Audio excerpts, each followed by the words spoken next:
Sobat ADP, kita jumpa lagi. Kali ini kita bahas lagi kasusnya Peggy Setiawan yang dibebaskan oleh hakim pada saat sidang pra-peradilan kemarin.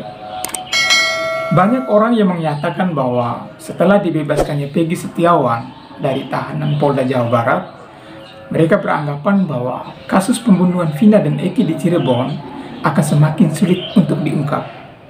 Ya, siapa pelaku pembunuhan sebenarnya akan sulit ditemukan.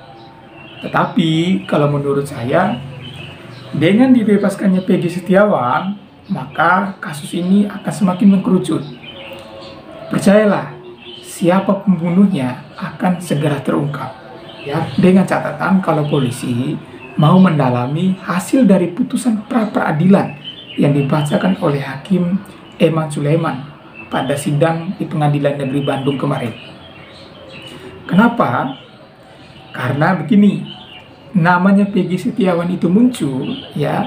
Peggy Setiawan itu ditangkap, ditahan, bahkan ditetapkan sebagai tersangka itu atas dasar laporan atau keterangan dari Ibtu Rudiana dan saksi Aib atau saksi-saksi lain yang selama ini memberatkan Peggy Setiawan.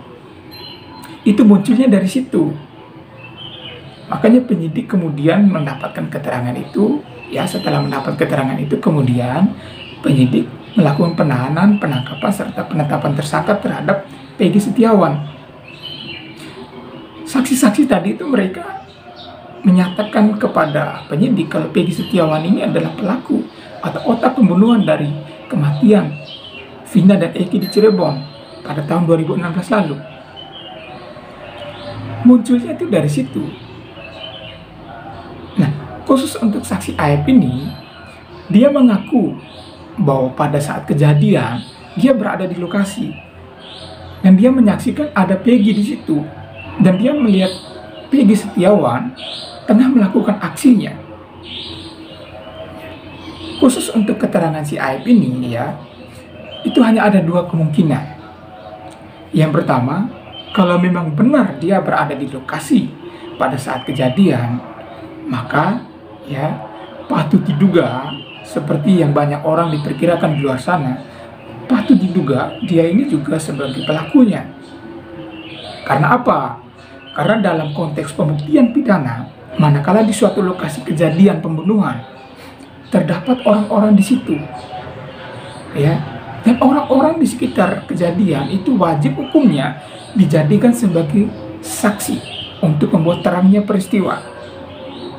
Dan terhadap saksi-saksi ini bisa berpotensi sebagai tersangka manakala siapa pelaku pembunuhan sebenarnya itu hilang jejak, tidak tahu keberadaannya. Makanya orang-orang yang mengaku melihat, mengaku mendengar, atau mengaku berada di lokasi kejadian berpotensi atau patut diduga sebagai pelaku. Kenapa? Karena alasannya dua. Keberadaannya mereka itu dekat dengan lokasi kejadian, dan yang kedua, keberadaan mereka itu dekat dengan korban. Itu kemudian yang membuat polisi harusnya itu fokusnya di sini. Orang-orang yang mengakunya dulu berada di lokasi kejadian itu harus diperiksa lebih lanjut. Jangan-jangan mereka itu juga sebagai pelaku. Patut diduganya seperti itu. Yang kedua, ya, manakala kalau pernyataannya itu bohong atau tidak benar, dia tidak berada di lokasi kejadian, dia tidak melihat Peggy, tetapi dia mengakunya melihat. Artinya kan dia berbohong. Kalau dia berbohong, otomatis keterangannya yang selama ini diberikan kepada penyidik adalah keterangan palsu, saksi palsu. Ya, dia adalah saksi abal-abal, atau bisa jadi dia dijadikan sebagai saksi oleh pihak lain untuk kemudian menyudutkan Peggy Setiawan beserta 8 terpidana lainnya sebagai pelaku tindak pidana pembunuhan terhadap Vina dan Eki di Cirebon pada tahun 2016 lalu. Kalau itu yang terjadi, maka besar kemungkinan dugaan saya ini adalah kasus rekayasa. Percayalah, kalau itu yang terjadi, ini adalah kasus rekayasa. Kalau ini bukan kasus rekayasa, pertanyaannya, setelah Peggy Setiawan dinyatakan tidak bersalah, di manakah saksi Aib sekarang? Di manakah saksi-saksi yang selama ini memberatkan Peggy Setiawan beserta 8 narapidana lainnya? Di manakah mereka sekarang berada? Kalau kalian yakin dengan keterangannya kalian, kalau kalian merasa benar keterangannya itu, sudah, kalian tidak usah takut, kalian tidak usah ragu. Buktikan kalau pernyataan itu benar. Dan seperti yang diketahui, Peggy Setiawan itu kan pernah menantang saksi Aib. Kalau mau ketemu, berdebat terkait dengan kebenaran informasi ini. Makanya sekarang kita pertanyakan, di manakah saksi Aib ini berada? Kamu tidak usah sembunyi. Kalau kamu sembunyi, di manakah kamu bersembunyi? Atau kamu disembunyikan? Kalau kamu disembunyikan, maka dugaan besarnya adalah ini adalah kasus rekayasa. Kenapa? Kalau misalnya kamu muncul di permukaan, akan terbukalah skenario ini. Itu yang menjadi dugaan awal kenapa kasus ini adalah kasus rekayasa. Ya nanti yang endingnya itu kan ke sana, apakah ini adalah murni kasus pembunuhan berencana atau karena memang adalah murni karena kasus kecelakaan. Ini kan sekarang yang menjadi misteri. Makanya kemudian sekarang kita berharap kepada Bareskrim harus segera mengusut kasus ini atas laporan dari kuasa hukumnya Peggy Setiawan.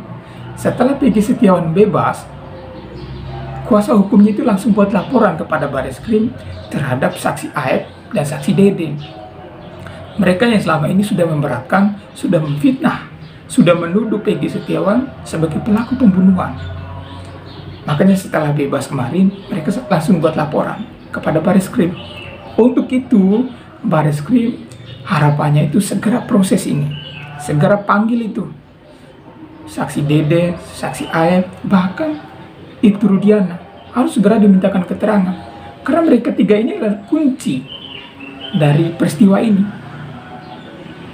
Sudahlah, kepada Bareskrim harapannya agar segera diperiksa ini, agar kasus ini semakin terang benderang, semakin terbuka. Ini adalah kasus pembunuhan atau kasus kecelakaan lalu lintas.